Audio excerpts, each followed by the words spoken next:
Hello class. आज हम लोग पढ़ेंगे ओम का नियम।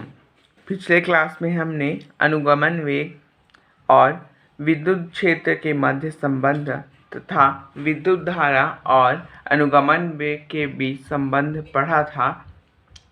अब हम लोग पढ़ने वाले हैं ओम का नियम। तो देखिए, ओम का नियम आपने कक्षा 10वीं में पढ़ा ही है। इसका इतिहास सबसे पहले देखते हैं। ओम का नियम की खोज है ना, एक महत्वपूर्ण खोज है जिसने क्या है, प्रतिरोध में प्रवाहित होने वाली है ना, प्रतिरोध का क्या है वह ज्ञान हमें प्रदर्शित करता है। ठीक, कि किसी चालक में कितनी विद्युत धारा प्रवाहित हो रही है और कौन कौन से चालक क्या है विद्युत धारा को अपने में से सुगमता से प्रवाहित होने देते हैं, इसके बारे में हमें क्या है, ओम के नियम से हमें मालूम पड़ता है।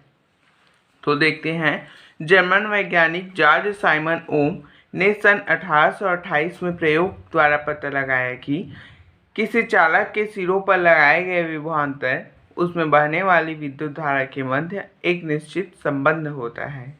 क्या कह रहा है कि किसी भी चालक के सिरों पर जो हम लोग बैटरी के द्वारा विभवांतर लगाते हैं, तो उसमें जो धारा प्रवाहित होने लगती है उसके बीच एक संबंध होता है, अर्थात विभवांतर और विद्युत धारा के मध्य क्या है, एक संबंध होता है। उन्होंने इस नियम को बताया कि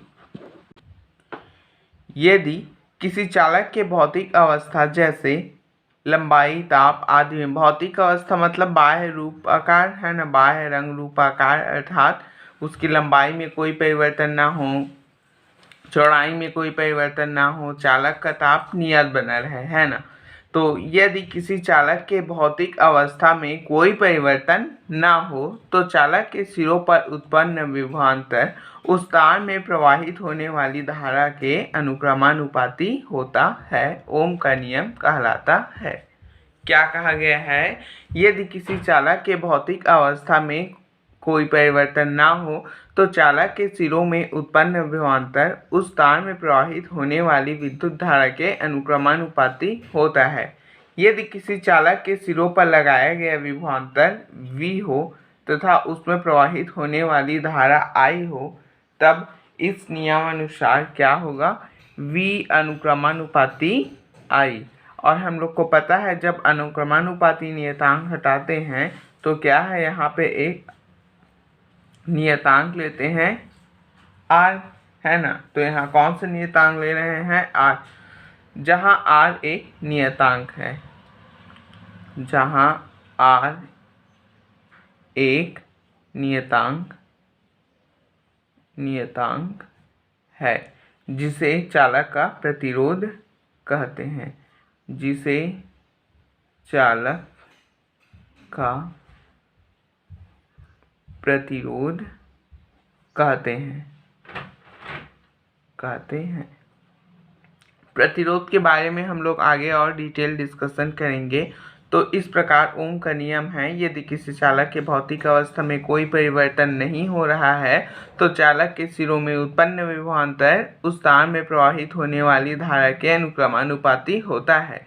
यदि किसी चालक के सिरों पर लगाया गया विभवांतर V हो तथा उसमें प्रवाहित होने वाली धारा I हो तो V अनुक्रमानुपाती I।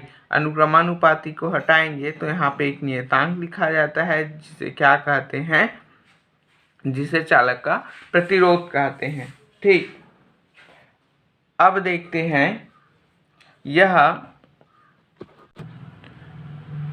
यह नियम का ग्राफीय निरूपण किस प्रकार से किया जा सकता है। इसे हम लोग ऐसे भी लिख सकते हैं, R = V/I। और इस प्रकार प्रतिरोध को भी परिभाषित कर सकते हैं कि किसी चालक का प्रतिरोध उस चालक के सिरों पर उत्पन्न विभवांतर तथा उसमें प्रवाहित होने वाली धारा के अनुपात में होता है। किसी चालक का प्रतिरोध उस चालक के सिरों में उत्पन्न विभवांतर तथा उस चालक में प्रवाहित धारा के अनुपात के बराबर होता है, चालक का प्रतिरोध कहलाता है। इसे हम लोग ग्राफ में प्लॉट करें तो हम लोग पाएंगे, यदि हम क्या करते हैं, यदि ग्राफ प्लॉट करें इस प्रकार से। और यदि एक्स एक्स में हम लोग क्या है v को लेते हैं और y एक्सिस में क्या है हम लोग धारा I को लेते हैं। ठीक, ये हो गया आपका मूल बिंदु O। तो हम लोग पाएंगे, क्या पाएंगे, हम लोग पाएंगे कि यह एक सरल रेखा में ग्राफ निरूपित करता है। अर्थात जैसे जैसे हम लोग v का मान बढ़ाते जाएंगे, v का मान इधर जाएंगे तो क्या होगा, बढ़ते जाएगा, वैसे वैसे हमारे धारा I का मान भी बढ़ता जाता है। समानुपाती का ग्राफ ऐसे बनता है, आप लोग को मालूम है। और अनुक्रमानुपाती का जस्ट ऐसे, जस्ट ये क्या होता है, रिवर्स होता है। अर्थात इसका मान बढ़ते जाएगा तो इसका मान घटते जाता है। समानुपाती का इस प्रकार से बढ़ता जाता है। अतः चालक का विभवांतर हम लोग क्या है, एक्स एक्सिस में विभवांतर लेते हैं, वाई एक्सिस में आई लेते हैं, तो इसका जो ढाल निकलता है वही क्या होता है, चालक का प्रतिरोध होता है। किसी चालक के सिरों पर लगाए गए विभवांतर और उसमें प्रवाहित होने वाली विद्युत धारा के बीच हम लोग एक ग्राफ खींचते हैं तो क्या होता है, एक सरल रेखा हमें प्राप्त होती है। और यह सरल रेखा क्या है, मूल बिंदु से होके गुजरती है। रेखा का ढाल, ढाल किसे कहते हैं, ये वाला रेखा का ढाल है। अगर हम लोग ऐसे करके प्रवणता निकालें तो ये क्या हो जाएगा, इसका ढाल हो जाएगा। तो रेखा का ढाल क्या होता है, उस चालक के प्रतिरोध का माप होता है। और यदि इस ढाल का मान अधिक होगा तो क्या होगा, उस चालक का प्रतिरोध भी अधिक होगा। और यह बात यहाँ पे नोट करने वाली है कि ओम का नियम केवल धातुओं चालक में ही सत्य है, अधातुओं में क्या है, ओम का नियम वेरिएबल नहीं है। ठीक, तो ओम के नियम इस प्रकार से ओम के नियम की हम लोग सीमाएं भी निकाल सकते हैं। ओम के नियम की सीमाएं क्या हो जाएगी, ओम के नियम की सीमाएं हम लोग निकाल सकते हैं। ओम के नियम की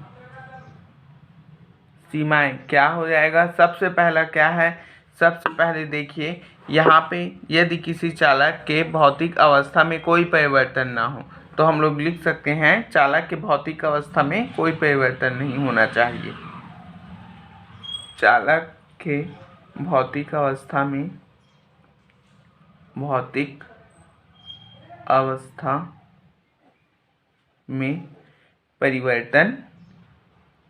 परिवर्तन नहीं होना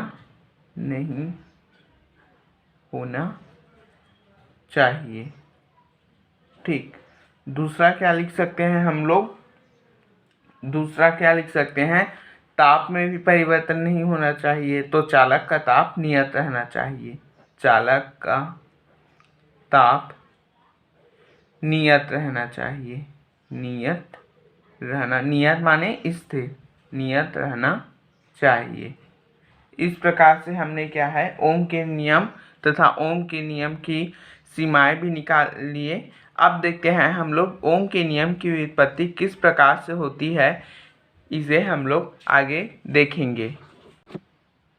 अब हम लोग देखते हैं ओम का नियम की व्युत्पत्ति। तो सबसे पहले हम लोग मान लो किसी चालक तार की लंबाई क्या है, L है तथा अनुप्रस्थ परिच्छेद का क्षेत्रफल A है। चालक के एकांक आयतन में मुक्त इलेक्ट्रॉनों की संख्या n है। यदि चालक के सिरों पर विभवांतर लगाते हैं तो चालक के अंदर क्या है, विद्युत क्षेत्र E तथा उसमें प्रवाहित होने वाली धारा I है। तो चालक पर क्या है, उत्पन्न विद्युत क्षेत्र की तीव्रता। मान लो कि क्या कह रहा है कि कोई चालक, हम लोग एक चालक तार लेते हैं। ठीक, ये क्या हो गया, एक चालक तार हो गया। तो इस चालक तार की लंबाई कितनी है, इस चालक तार की लंबाई L है तथा इसके अनुप्रस्थ परिच्छेद का क्षेत्रफल, इसका क्षेत्रफल कितना है, A है। इसमें इसके एकांक आयतन मतलब ये छोटे छोटे इसके आयतन में विभाजित करेंगे तो प्रत्येक आयतन में क्या है, इलेक्ट्रॉनों की संख्या कितनी है, n है।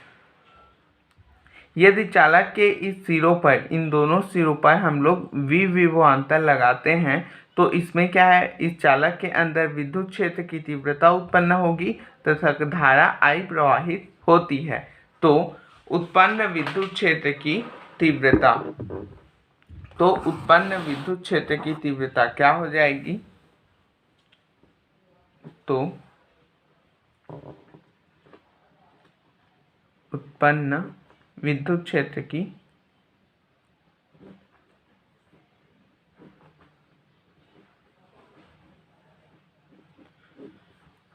E is equal to V upon L।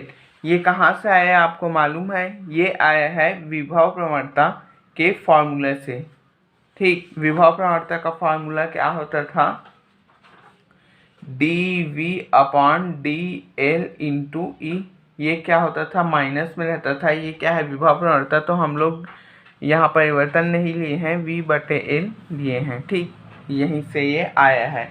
और हम लोग को पता है मुक्त इलेक्ट्रॉनों का अनुगमन वेग कितना होता है। कल की क्लास में हमने डिस्कस किया था अनुगमन वेग, मुक्त इलेक्ट्रॉनों का अनुगमन वेग हम लोग निकालेंगे Vd इज इक्वल टू, ये क्या है, कल हमने इस फॉर्मूले को डिराइव किया था। विद्युत क्षेत्र और अनुगमन वेग के बीच में क्या है संबंध, हमने कल निकाला था। यहाँ देखिए, विद्युत क्षेत्र और अनुगमन वेग के मध्य संबंध, तो क्या कौन सा संबंध आया था, Vd is equal to E m upon m into tau.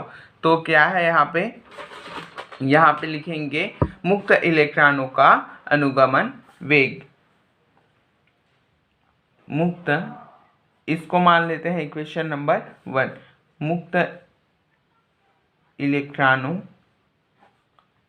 का अनुगमन वेग कितना आया था, मुक्त इलेक्ट्रॉनों का अनुगमन वेग Vd is equal to E upon m into tau. देखिए, ये हो गया इक्वेशन नंबर 2। अब क्या है, यहाँ पे हम लोग विद्युत क्षेत्र की तीव्रता का मान यहाँ पे रखेंगे, तो ये आ जाएगा Vd is equal to E upon m, और E के जगह में ये वाला वैल्यू पुट आउट करेंगे तो V into L into tau. यहाँ तक क्लियर है सभी को। जहाँ पे m क्या है, इलेक्ट्रॉनों का द्रव्यमान, जहाँ m इज इक्वल टू इलेक्ट्रॉनों का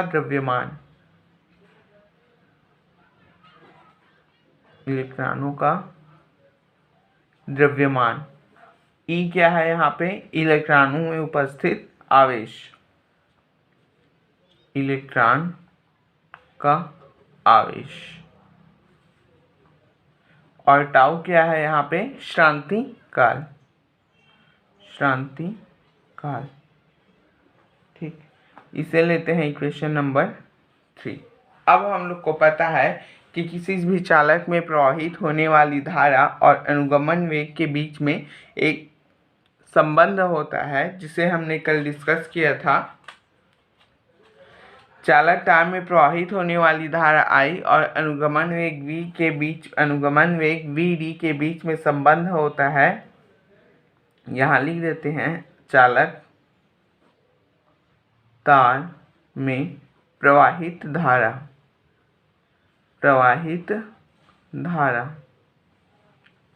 क्या आया था कल, I is equal to NeAVd। ये सब फॉर्मूला हमने कल पिछले क्लास में क्या है डिराइव किया था। आप उसे जाकर एक बार और प्रैक्टिस कीजिए, फिर इसे बनाइएगा। वो जब तक नहीं आपको याद होगा तब तक क्या व्यंजक आपसे नहीं बनेगा। ठीक, तो यहाँ पे क्या है, इसे लेते हैं इक्वेशन नंबर 4।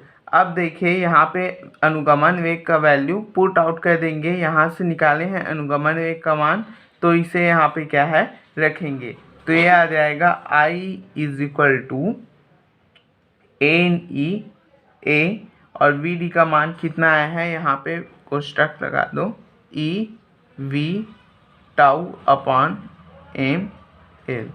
ठीक, अब ये आ जाएगा I is equal to N E का वर्ग A V tau M L, या इसे ऐसे भी लिख सकते हैं I is equal to N E का वर्ग A tau into M L और वी। ठीक, और हम ओम के नियम निकाल रहे हैं, तो ओम के नियम में क्या था, V अनुक्रमानुपाती I। तो इसे क्या है, हम लोग इधर पक्षांतर कर देंगे, तो ये आ जाएगा V इज इक्वल टू, इसे क्या है इधर पक्षांतर करेंगे तो नीचे भाग में है वो क्या हो जाएगा, गुणा हो जाएगा, एम एल एन ई का स्क्वायर ए टाउ और ये आई। ठीक, इसे हम लोग ऐसे भी लिख सकते हैं V अनुक्रमानुपाती I। तो ये क्या हो जाएगा, ओम का नियम हो जाएगा, जहाँ और V बराबर अनुक्रमानुपाती नियतांक को हटाएंगे तो इसे लिख सकते हैं RI, जहाँ R is equal to M L A बटे N E square A tau है। ठीक, तो इस प्रकार क्या है, हमने ओम के नियम की व्युत्पत्ति की है। शुरू से देखते हैं। ओम के नियम की व्युत्पत्ति। मान लो किसी चालक तार की लंबाई n तथा अनुप्रस्थ परिच्छेद का क्षेत्रफल a है, तो चालक के एकांक आयतन में मुक्त इलेक्ट्रॉनों की संख्या n है। यदि चालक के सिरों में V विभवांतर लगाते हैं तो चालक के अंदर विद्युत क्षेत्र की तीव्रता E तथा चालक में प्रवाहित होने वाली धारा क्या है, I है। तो चालक में विद्युत क्षेत्र की तीव्रता I E is equal to क्या आ जाएगा, V बटे L। अब हम लोग को पता है मुक्त इलेक्ट्रॉनों का अनुगमन वेग Vd is equal to E into tau upon m। तो यहाँ क्या है, हम लोग विद्युत क्षेत्र की तीव्रता का वैल्यू पुट आउट किए हैं।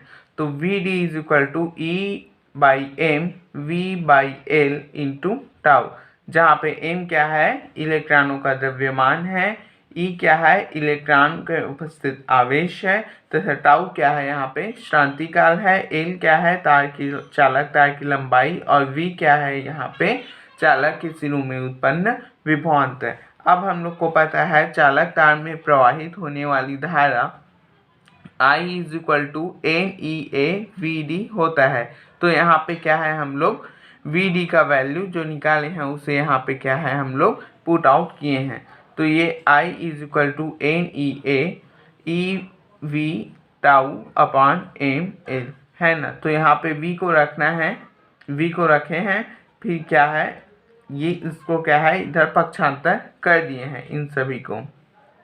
ठीक है, इन सभी को क्या है, हम लोग इधर पक्षांतर कर दिए हैं। तो ये आ गया V, और इसको अलग से लिखे रहना ML NE square A tau into I। तो इसको क्या है, हम लोग एक नियतांक मान सकते हैं। तो ये हो जाएगा, यहाँ पे एक और V बराबर RI भी लिख सकते हैं। तो V अनुक्रमानुपाती I या V बराबर RI, यही क्या है, ओम का नियम है, यही ओम का नियम है। तो आपसे पूछा जाएगा कि ओम के नियम को लिखिए तथा इसके सूत्र द्वारा की स्थापना कीजिए, तो आपको यहाँ तक बताना है। और यदि पूछा जाए ओम का नियम लिखिए तथा प्रतिरोध के लिए सूत्र ज्ञात कीजिए, तो आपको यहाँ और आगे लिखना होगा, जहाँ प्रतिरोध का वैल्यू कितना है, प्रतिरोध का वैल्यू कितना आया है, ML NE का वर्ग A टाउ है ना। तो यहाँ प्रतिरोध, अगर प्रतिरोध का सूत्र ज्ञात कीजिए पूछा है परीक्षा में, तो आपको लिखना है आगे, और जहाँ R चालक का प्रतिरोध है। जहाँ R चालक का प्रतिरोध है तो R इज इक्वल टू क्या हो जाएगा, ml NE स्क्वायर टाउ और A। यही क्या है, प्रतिरोध का सूत्र है। ये जो आया है R का मान, यही क्या है, प्रतिरोध का सूत्र है। तो आपको यहाँ तक बनाना होगा, ठीक। और पूछा जाए कि यह प्रतिरोध क्या है, किन किन बातों पर निर्भर करता है, तो यहाँ देखिए चालक का प्रतिरोध क्या है, लंबाई के अनुक्रमानुपाती है।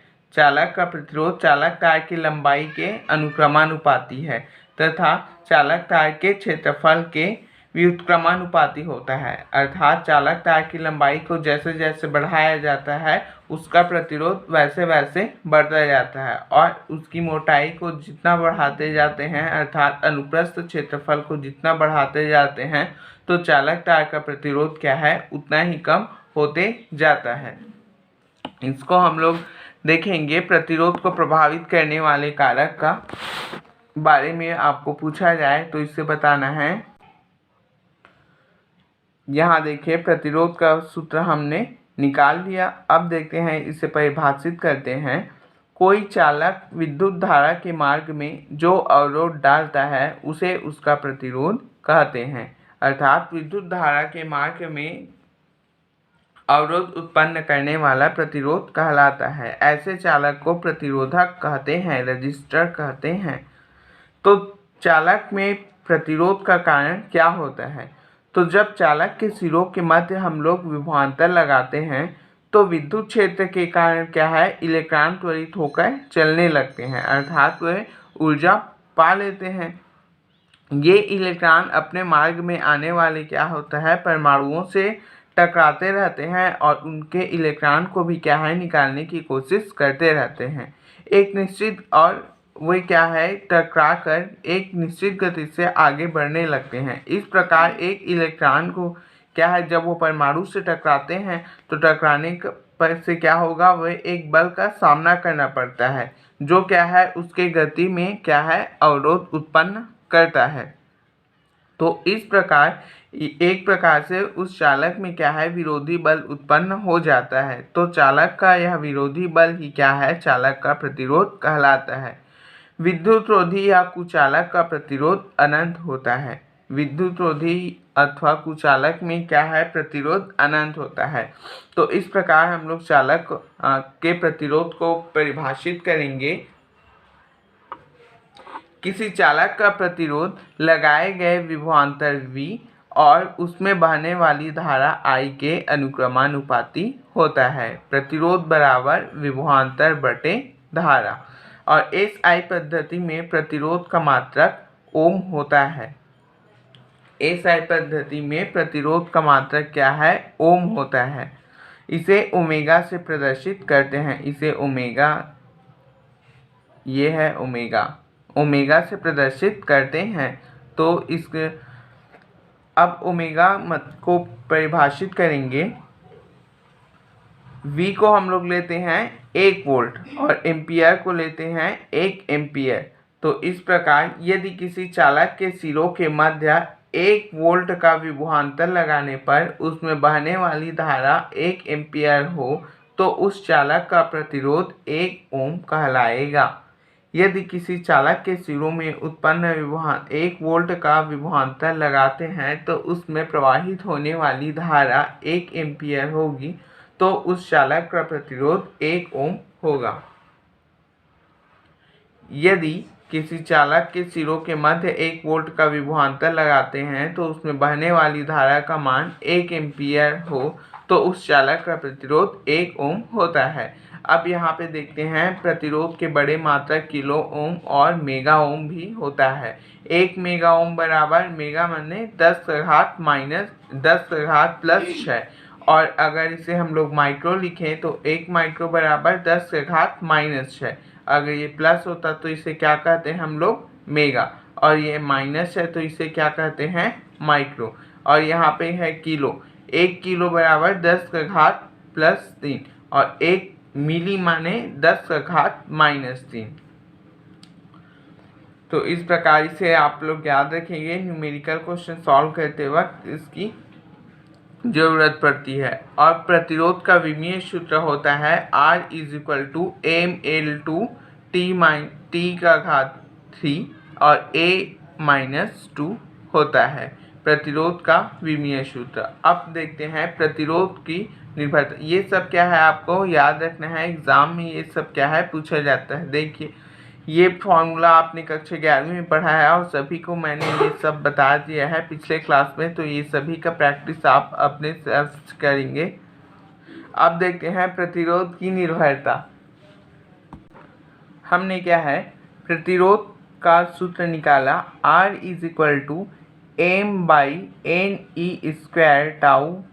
ब्रैकेट L/A, जहाँ पे क्या है, जहाँ पे m और e क्या है एक नियतांक होगा। m क्या है इलेक्ट्रॉन का द्रव्यमान और e क्या है प्रत्येक इलेक्ट्रॉन में उपस्थित आवेश, तथा यहाँ L, A और टाउ क्या है चालक पे क्या है, चालक पर निर्भर करेगा, है ना।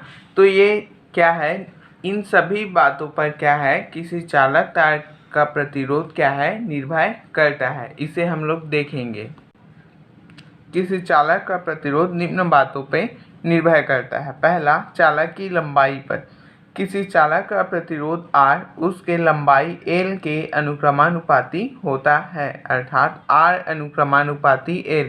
इस प्रकार लंबे तार का प्रतिरोध अधिक तथा छोटे तार का प्रतिरोध कम होता है। दूसरा, चालक के अनुप्रस्थ काट के क्षेत्रफल पर।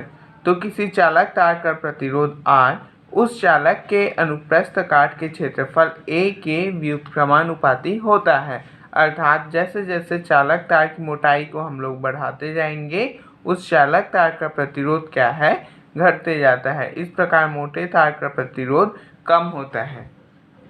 तीसरा है चालक के पदार्थ की प्रकृति पर। किसी चालक का प्रतिरोध R उसके प्रति एकांक आयतन में इलेक्ट्रॉनों की संख्या n के व्युत्क्रमानुपाती होता है, अर्थात R व्युत्क्रमानुपाती n। n का मान भिन्न भिन्न पदार्थों के लिए क्या है भिन्न भिन्न होता है। और चालक के ताप पर। किसी चालक का प्रतिरोध R श्रांति काल के व्युत्क्रमानुपाती होता है, अर्थात R व्युत्क्रमानुपाती श्रांति काल टाउ। चालक का ताप बढ़ाने पर क्या होता है, मुक्त इलेक्ट्रॉनों का अनुगमन वेग बढ़ जाता है और अनुगमन वेग के बढ़ने से क्या है श्रांति काल का मान घट जाता है। अतः ताप बढ़ाने से क्या है धातु चालकों का प्रतिरोध बढ़ जाता है। इस प्रकार चालक के ताप बढ़ाने से धातु चालक का प्रतिरोध बढ़ जाता है। इस प्रकार हमने देखा कि चालक तार के प्रतिरोध निम्न बातों पर निर्भर करते हैं। किसी पे लंबाई पे, अनुप्रस्थ काट के क्षेत्रफल पर, पदार्थ की प्रकृति पर और चालक के ताप पर। तो आपको जैसा प्रश्न में पूछा जाएगा इसका उत्तर वैसे देंगे। अगर प्रतिरोध को प्रभावित करने वाले कारक पूछा गया है तो सबसे पहले प्रतिरोध का सूत्र लिखेंगे, फिर उसके हिसाब से क्या है उसको प्रभावित करने वाले कारकों का वर्णन लाइन बाय लाइन करते जाएंगे। और यदि ओम का नियम की व्युत्पत्ति कीजिए तथा प्रतिरोध के लिए सूत्र स्थापित कीजिए बोला जाएगा तो आपको सबसे पहले ओम का नियम लिखना है, फिर उसके बाद उसके सूत्र के लिए व्यंजक निकालना है। ठीक इस प्रकार हमने देखा। आज इतना ही। धन्यवाद।